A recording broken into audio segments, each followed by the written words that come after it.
এতরিয়া নোসমান জামাকেরা ইয়া মাই মুরব্বিরা বাবারা শুনে কে দিন আর আল্লাহ দিকে যদি ফিরে আসতে পারি নিশ্চিত ভাবে আমার আল্লাহ আমাদেরকে হেফাজত করবে। কেননা আমার আল্লাহ সুন্দর করে বলেছে যে বান্দা আমার হয়ে যাবে আমি আল্লাহ কথা দিচ্ছি ওয়াদা দিচ্ছি তার হয়ে যাব। এই জন্য আল্লাহ দিকে ফিরে আসা।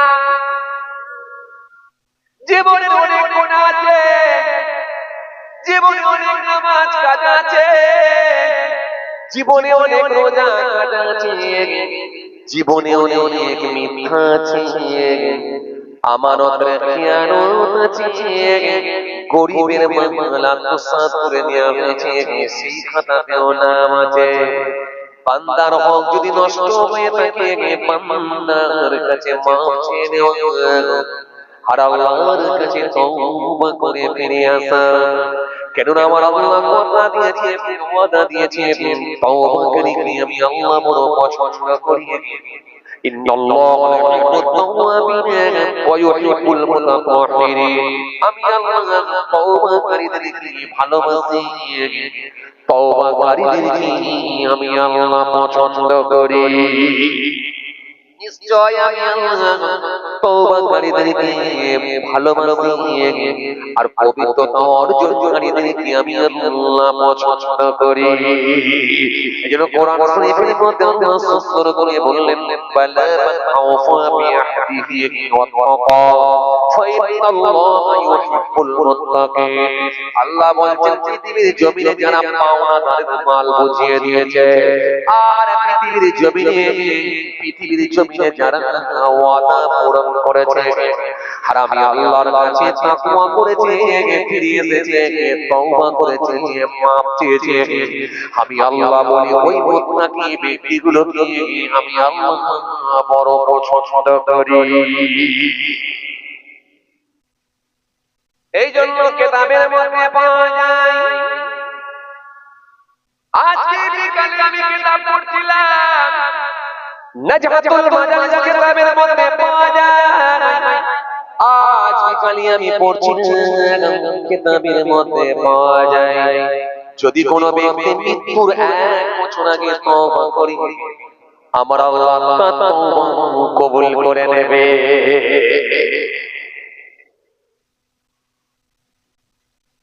মৃত্যুর 1 বছর আগে তওবা করলে আল্লাহ তাআলা তওবা কবুল করে। এখন কোন ব্যক্তি যদি মনে করে যুবক ছেলে মনে করে নামাজ রোজা করে না, ধর্ম করে না, খালি বলে দেরি আছে, বয়স এখন কেউ যদি মনে করে যদি বলে গেছে মৃত্যুর 1 বছর আগে তওবা করলো কাজ হবে না, মরণের 1 বছর আগে আপনি তওবা করে চলুন। এখন আপনার কাছে আমি জানতে চাই যে কোন সালে আপনি মরবেন বুঝেছে সেই সালটা আপনি বলবেন, তার আগের বছর না তওবা।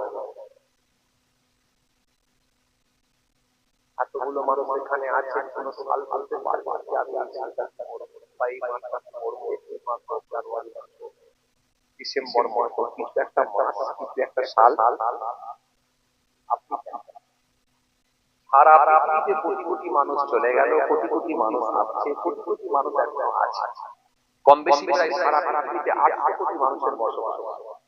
গোটা পৃথিবীর মানুষ যদি জিজ্ঞাসা করে একটা মানুষ বলতে পারবে কোন সালে কে মারা যাবে, কোন মাসে কেউ মারা যাবে, তার ডেট তারিখ নির্দিষ্ট করে সে বলতে পারবে।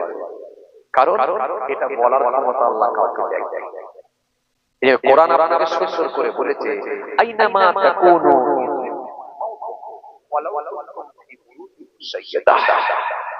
আল্লাহ কোরআন শরীফের মধ্যে বলেছেন ইযা জাআ আজালুহুম লা ইস্তাখিরুনা সাআতান ওয়া লা ইস্তাকদিমুন। মৃত্যুর সময় ধারণ করে দেওয়া হয়েছে, 1 মিনিট আগেও হবে না পরেও হবে না, জাস্ট টাইমে মৃত্যু হবে।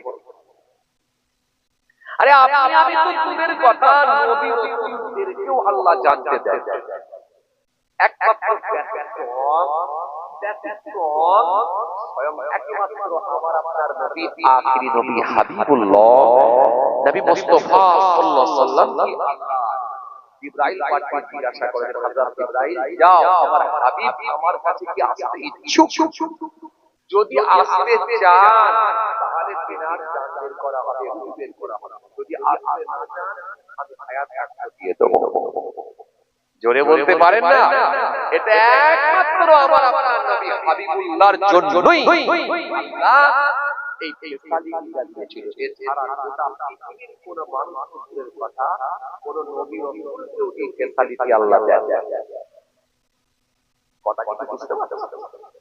আদম আলাইহিস নাম শুনেছেন আপনারা? দাউদ আলাইহিস নাম শুনেছেন আপনারা? শুনেছেন কি শুনেননি? নবী ছিলেন না রাসূল ছিলেন?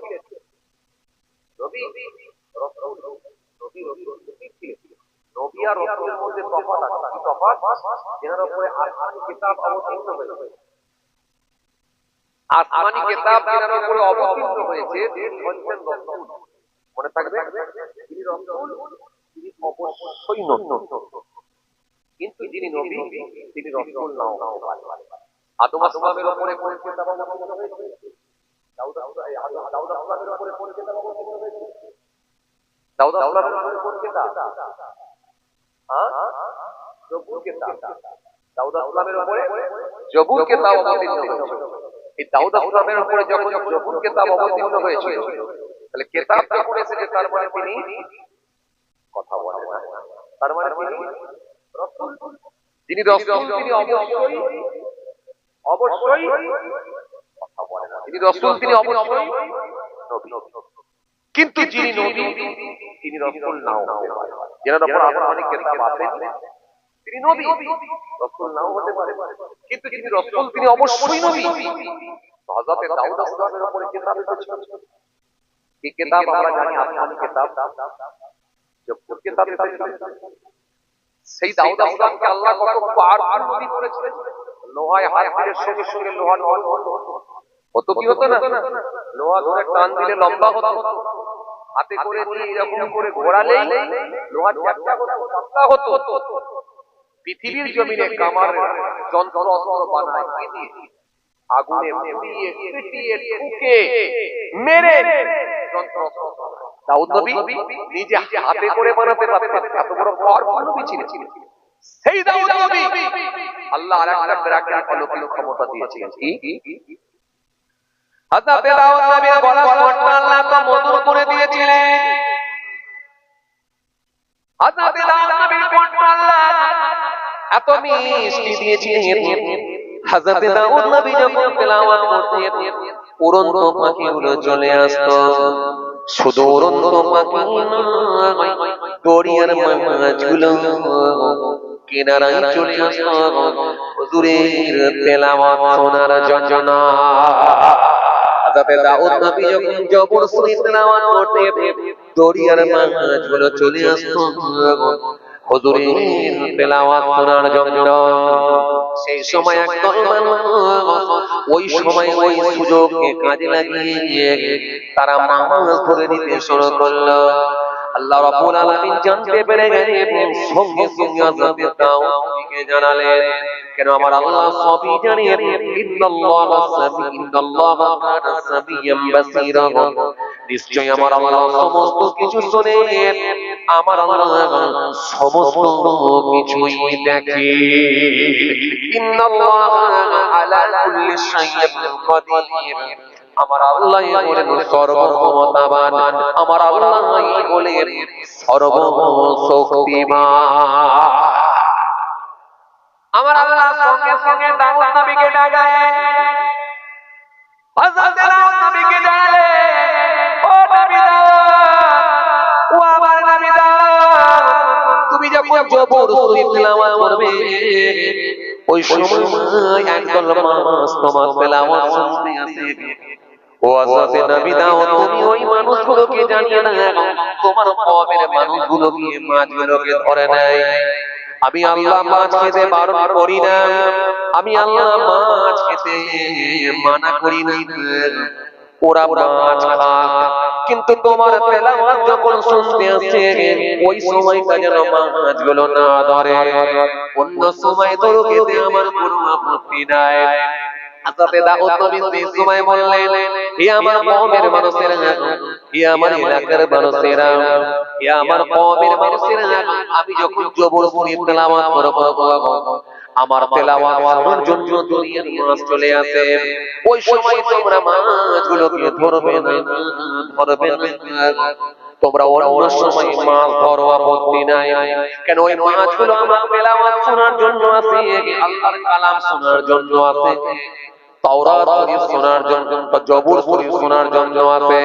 ওই সময়টা যেন তোমরা মাছ ধরো না, অন্য সময় ধরো।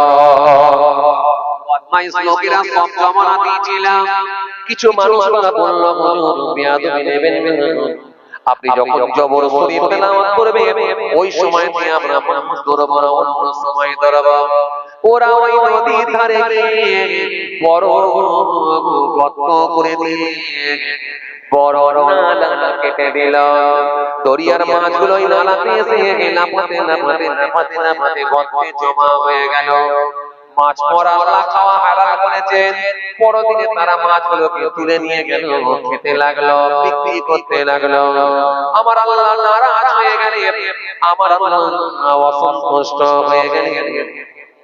আমার আল্লাহ নারাজ হয়ে গিয়ে অসন্তুষ্ট হয়ে গিয়ে সঙ্গে সঙ্গে আমার আল্লাহ সহ্য করতে পারলেন না। আমার আল্লাহ কোরআন শরীফের মধ্যে আয়াত দিয়ে দিলেন, কোন কিরামান ফাসিন, সব বানরে পরিণত হয়ে যান, সব বানর হয়ে যান। বলার সঙ্গে সঙ্গে ওই মানুষগুলো সব বানরে পরিণত হয়ে গিয়েছিল।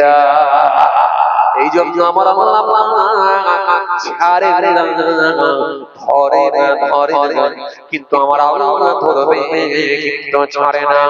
এই জন্য বদমাইশ লোকেদেরকে আল্লাহ ধরেছে, ছেড়ে দেন না। ভাইরা আমার, যে কথা আপনাদের বোঝাতে চাইছি না, এত বড় পাওয়ারফুল নবী, যার কণ্ঠ আল্লাহ এত মিষ্টি করেছিলেন, এত মার্জিত, এত কণ্ঠ মিষ্টি আল্লাহ দিয়েছিলেন, কণ্ঠটা আল্লাহ এত মিষ্টতা দিয়েছিলেন, এত মধুর কণ্ঠ আল্লাহ দান করেছিলেন। জবর শরীফ যখন তেলাওয়াত করতেন দরিয়ার মাছ চলে আসতো, উড়ন্ত পাখি আসতো। এত বড় পাওয়ারফুল নবীর মৃত্যুর যখন সময় হয়ে গেল, হযরত জিবরাইল হযরত আজরাইল সালাম এসে হাজির হয়ে গেলেন, সালাম দিলেন। আল্লাহ নবী হযরত দাউদ নবী বললেন, ও ভাই আজরাইল, সাক্ষাতের জন্য না জান বের করার জন্য? হযরত আজরাইল ফেরেশতা বলেছিলেন, ও আল্লাহর নবী, ও হযরত দাউদ সালাম, আজকে আপনার সঙ্গে এসেছি একটু জান বের করার জন্য।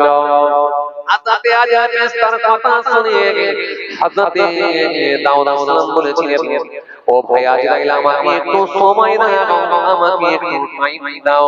ওযু আমার বানানো আছে, আর মৃত্যুর আগে আমার বহুদিনের ইচ্ছা, বহুদিনের তামান্না, আমার মালিকের দরবারে চলে যাব, দুই রাকাত নামাজ পড়ে যাব। আরো জোরে বলেন, আরো জোরে বলেন। যেই বলে দুই রাকাত নামাজ পড়ে যাব, এতটুকু আমাকে সময় দাও। হযরত আজরাইল ফেরেশতা বলেছিলেন, ও আল্লাহর নবী, ও হযরত দাউদ নবী, আপনাকে আমার সময় দেওয়াটা বড় জরুরি ছিল, সময় দেওয়াটা আমার অত্যন্ত দরকার ছিল। কেন আপনি হলেন নবী এবং রাসূল, কিন্তু আমার মালিকের অর্ডার হয়েছে, কিন্তু আমার মালিকের হুকুম হয়েছে, এখনই নবী দাউদের জানবেন করুন।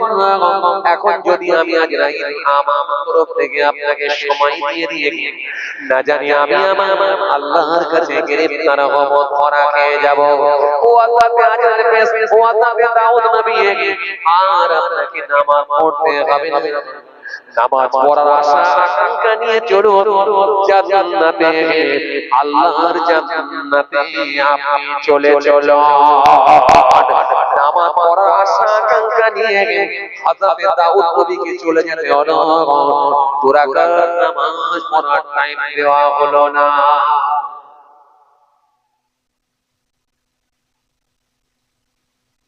এত বড় পাওয়ারফুল নবীকে দুই রাকাত নামাজ পড়ার টাইম দেওয়া হলো না, একটু এসে গেল, চলে যেতে পারে। আপনি বলেন, এক বছর আগে তওবা করে রেডি হয়ে যাব, আলোচনা কিছু বুঝতে পারছেন, যেখান থেকে ছেড়ে যেতে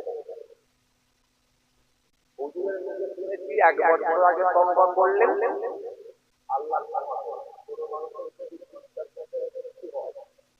1 বছর আগে তওবা করেছে মানে 49 বছর, তো 49 বছর তওবা করে 1 বছর তার মানে 63 খাতা যদি হিসাব করা যায় তার খাতা খালি আছে। তো 1 বছর আগে যদি তওবা করে ক্ষমা পেয়ে যায় তাহলে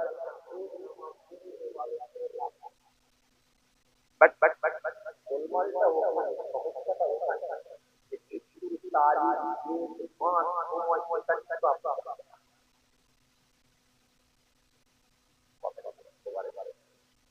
আপনি যে রেডি হবে সেই রেডি হতে আল্লাহ রেডি হওয়ার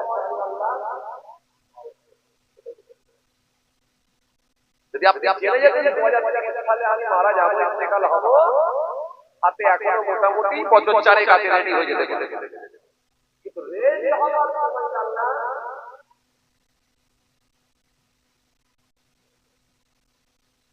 মহল্লার নাম কত কত পাশের মহল্লায় নাই, মহল্লার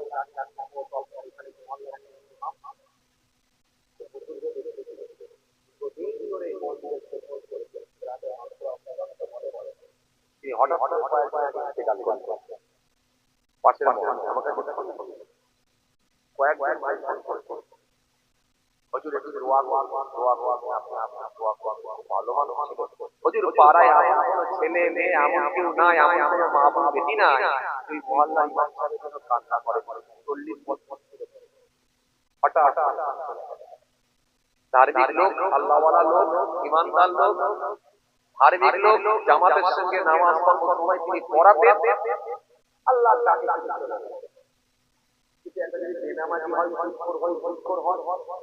চিন্তা করে আমি 1 বছর আগে তওবা করে রেডি হয়ে যাবো, তওবা করার সময় আল্লাহ না